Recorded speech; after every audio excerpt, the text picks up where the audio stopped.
It's going to be like a whole Crystal K 2.0. I'm really excited about that. Yeah. So, do you get nervous though? I get so nervous. I'm nervous about today.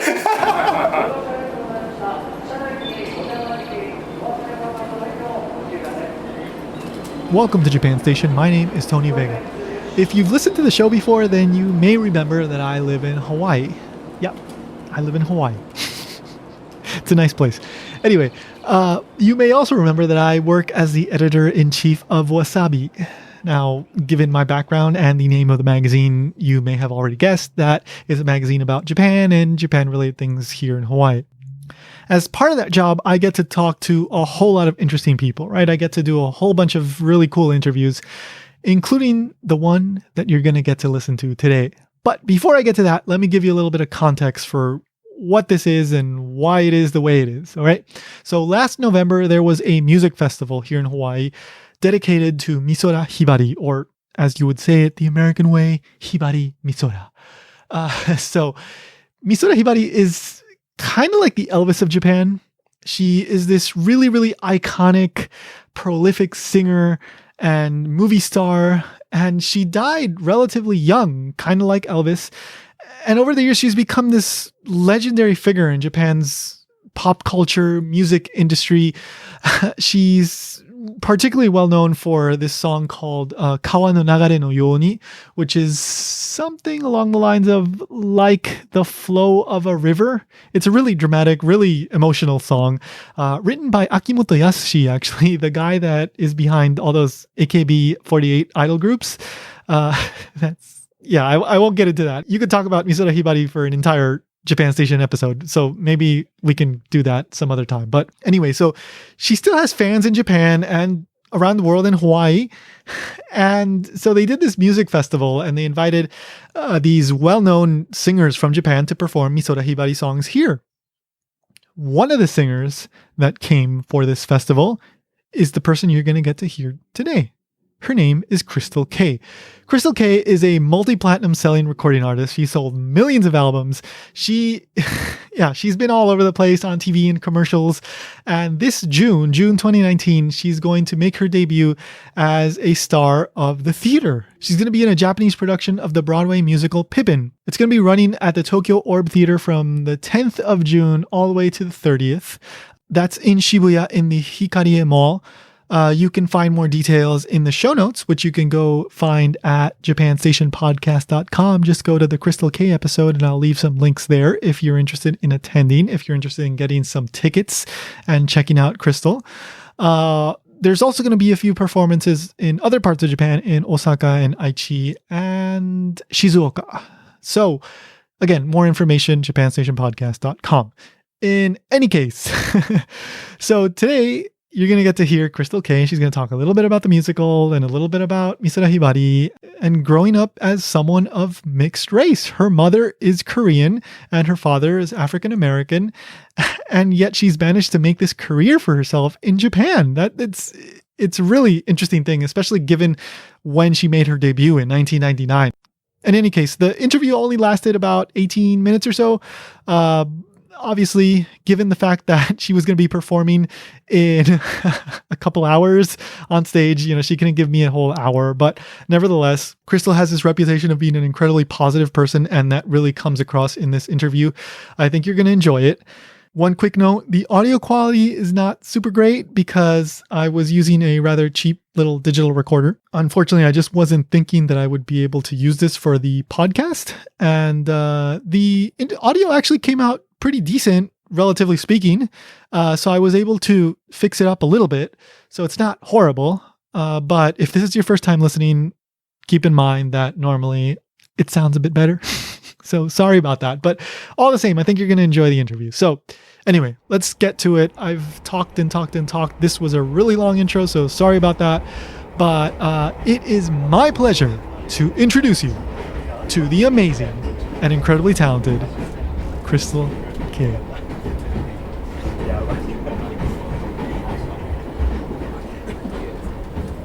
The next stop is Japan Station. The doors on the right side will open.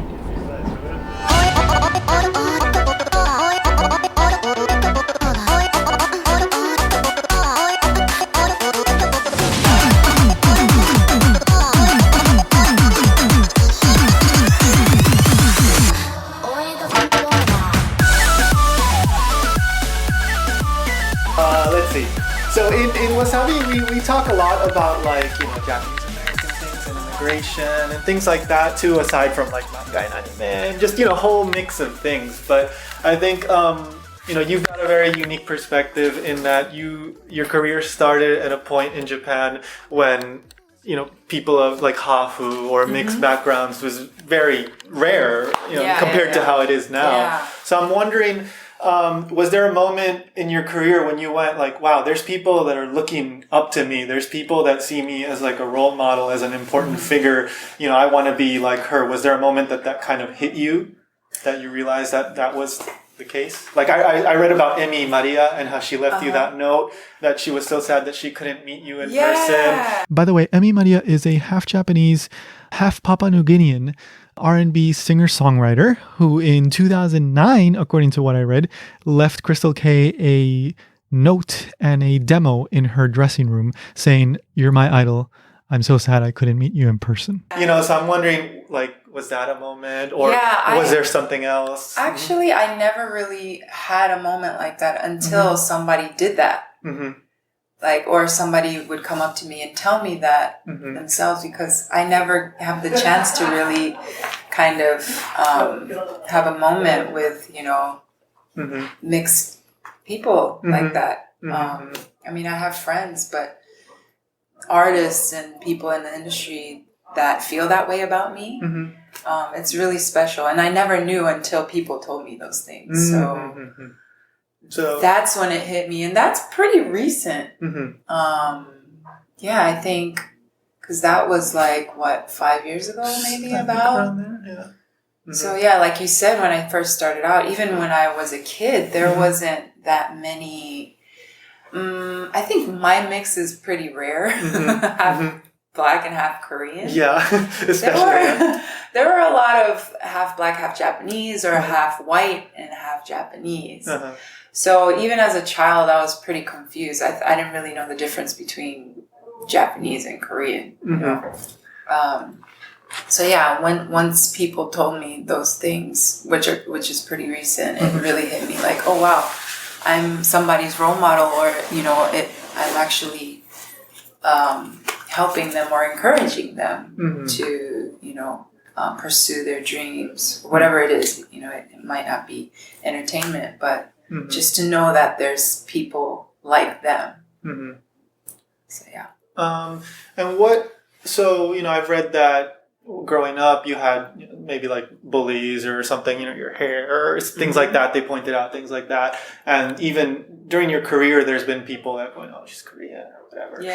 So has there been like something that you can point to, like, oh, that was kind of the most difficult thing, and how do you get over those kind of things?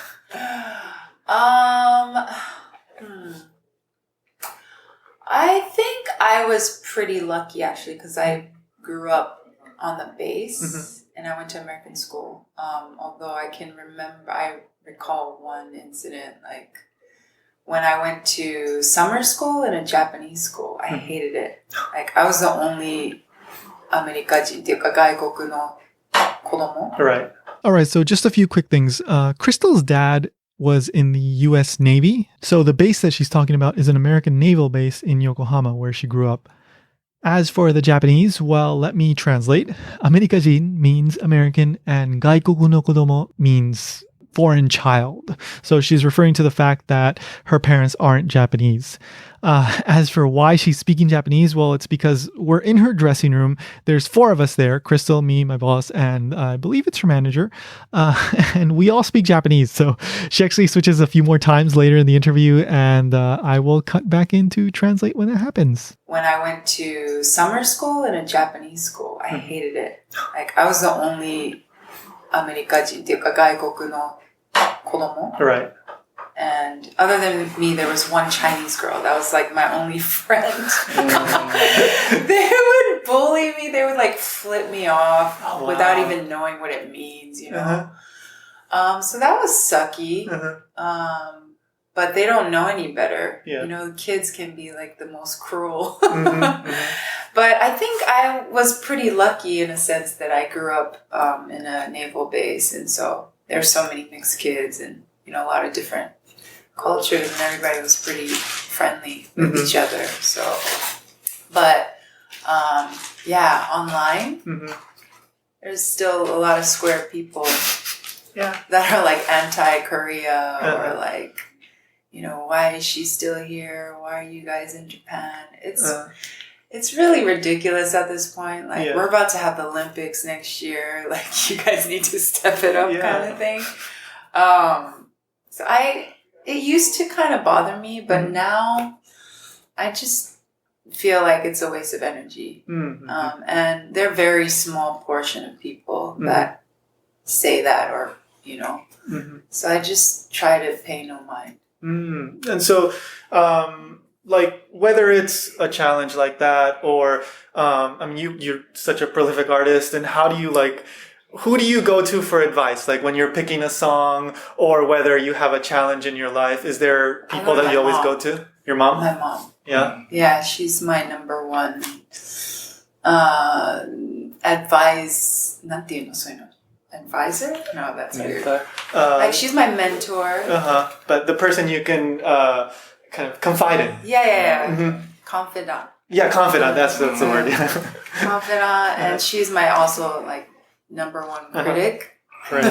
Because she's a singer too. Right. I mean, she's been singing before I was born. So, yeah, she's my go-to person, and she's a strong woman. She, you know, raised me as a single parent, being Korean. Like, can you imagine what she had to go through marrying a black man in those days, and all the stuff, like immigration-wise too, being Korean.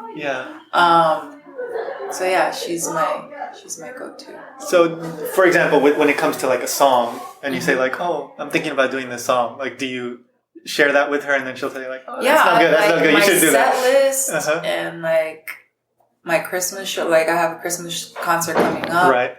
She plays a big part in helping me set up the show. Oh, that's cool. Set list and like arrangements and 本当に結構細かく. In this context, 本当に結構細かく just means that Crystal's mom helps her with even the little minute details. Wow. Yeah. That's wonderful to be able to just share like that, honestly, because honestly. I mean, that's all we have. It's just me and her. So we have like a very close kind of sisterly business kind of, you know, she's everything. So. Did she sing a lot at home when you were growing up? Is that kind of how you was like, I want to be like her? Or I mean, she was performing. She was doing shows. And so she would be rehearsing, or I would always be at backstage during her shows. Like, even when I was a baby, she couldn't find a babysitter, so she would just leave me in the backstage. And like the bartender would like come in and check on me, みたいな.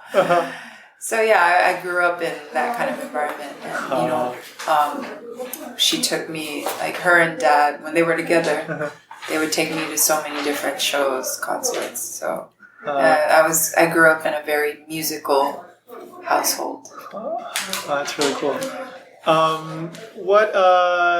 Is this your first time in Hawaii, or have you been here many times? I've been here many times. Oh, okay, first time performing. First time performing, all right. And it's kind of like in and out. Yeah, it's so in and out, unfortunately. In the past, I'm still thankful. What has been like some fun stuff, some things that you always like to do? I was here last year for New Year's. Oh, really? Yeah. I came by myself because I have a lot of friends here. So I spent New Year's here, and then I went to the Big Island, and then I went to Kauai. I loved it. Oh, wow. Yeah, so it's very familiar place for me. Beautiful place. Do you have any advice for somebody, whether it's that they want to be a singer or an artist or whatever it is? Do you have any advice? My advice... I'm starting to figure this out myself, but I realized that like anything, you can have it whatever you want, as long as you have your mind and you're always thinking about what it is you want.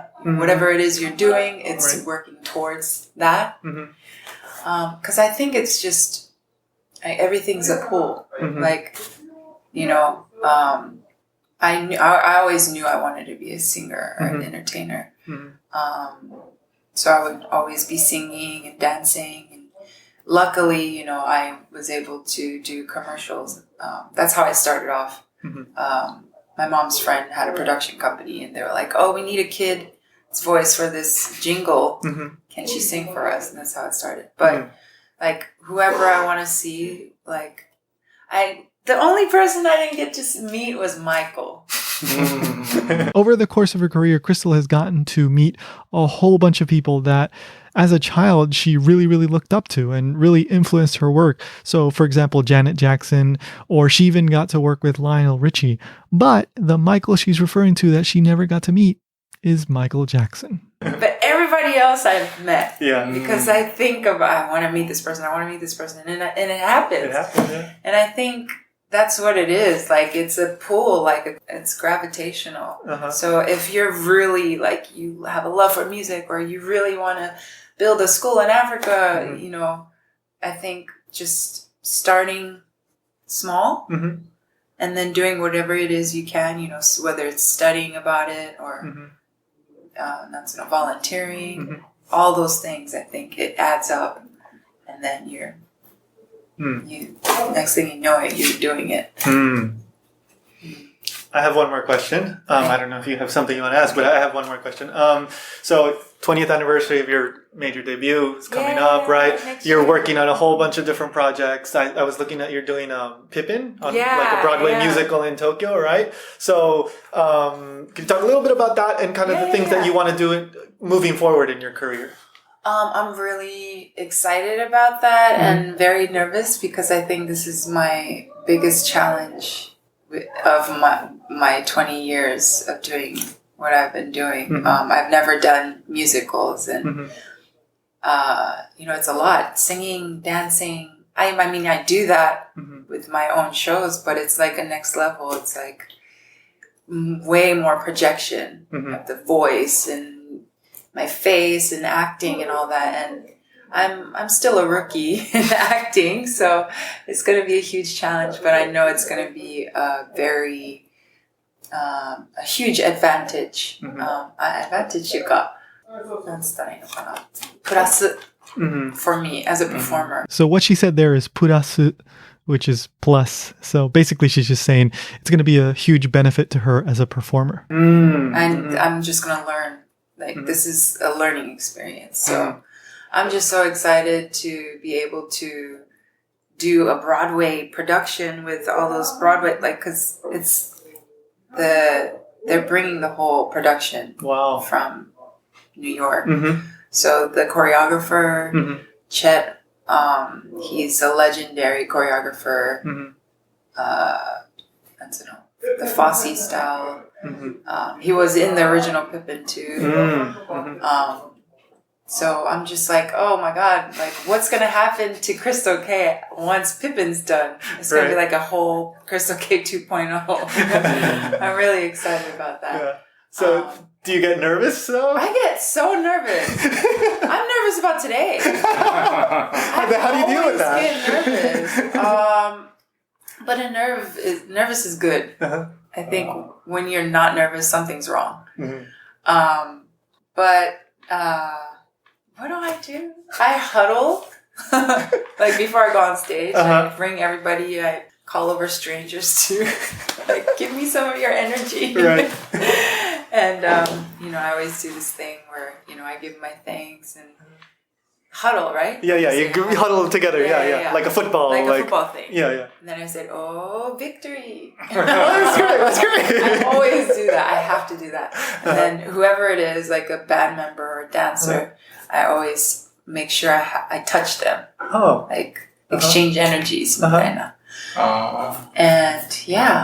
and then actually, I always look at Hibari-san's photo before I go on stage. Really? Yeah. What does that make you feel? Like, why do you do that? I don't know. I just feel like I remember one time this lady that's kind of spiritual. She was telling me that Hibari-san likes me. Really? Like she feels some similarities. Yeah, and she told me, like, because I performed last year for her 80th anniversary in Tokyo Dome. And yeah, the lady was telling me, she was like, she was there watching. She felt that she was there watching you. Huh? So I just kind of, got her energy. Because, I mean, she's an amazing singer. Yeah. So I just kind of look at her and ask her for the support. Yeah. And then go on stage. That's wonderful. Yeah. Okay. Yeah. I don't know if you have anything else you wanted to say, but that was great. So at this point, I'm thinking we should probably get out of here because we're already pushing 15 minutes and yeah, we've already taken a whole bunch of her time.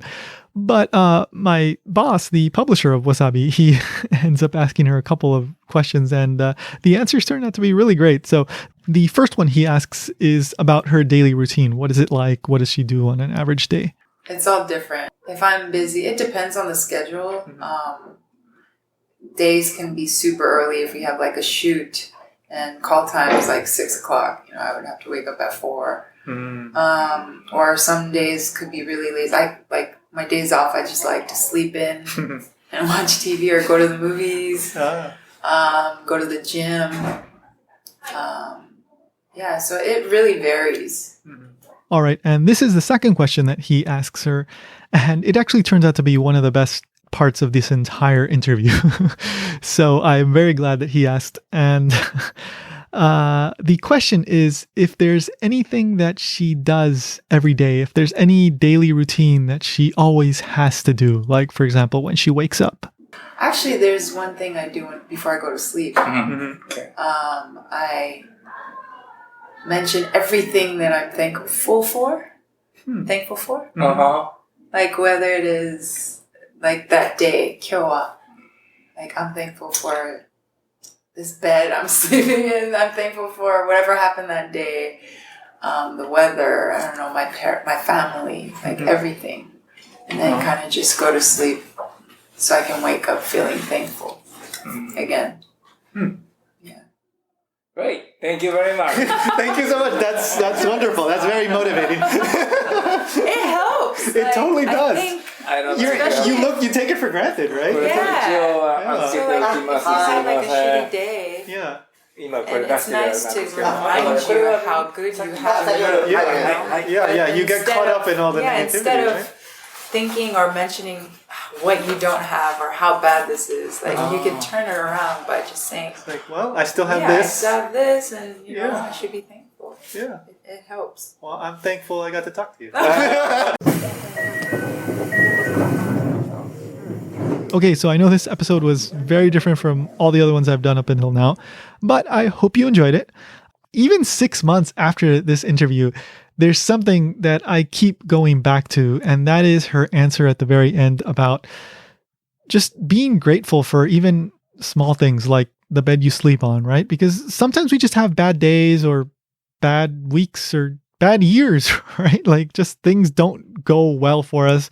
But if you make that extra little effort and you try to find something good in your day and you try to find something just to be grateful for, even if it's something seemingly insignificant, well, who knows? Like that could change your entire outlook for the day. That there's nothing bad about that, right? Like you have nothing to lose. So, I try to do that every now and then when I remember, right? I don't remember every day, but when I can, I do it. And you know what? It really helps you not take things for granted. So give it a shot the next time that you're having a bad day. If you have any thoughts about this episode, like did you enjoy it? Let me know. Send me an email, mail@japanstationpodcast.com. You can also leave a review on Apple Podcasts or Google Play or Stitcher. Subscribe, rate, review. That will help the show keep on growing. And of course, you can follow on Facebook @Japankyo and on Twitter @Japankyo News. I may be changing the Facebook to @Japankyo News soon just to keep things consistent. So yeah, keep an eye out for that. As always, thank you so much to Me for allowing me to use the opening and closing song. That does it for episode 13. Thank you so much, Crystal, once again. And episode 14 is coming soon, June 1st. That one, while I will not say what it's about, I will say that's the first episode in which I will have 3 guests. So it's going to be 4 people talking. And that was a little bit of a challenge, but I think it turned out okay. Well, anyway, we'll talk more about that in the next episode. So thank you so much for listening, and go find your miniature pony.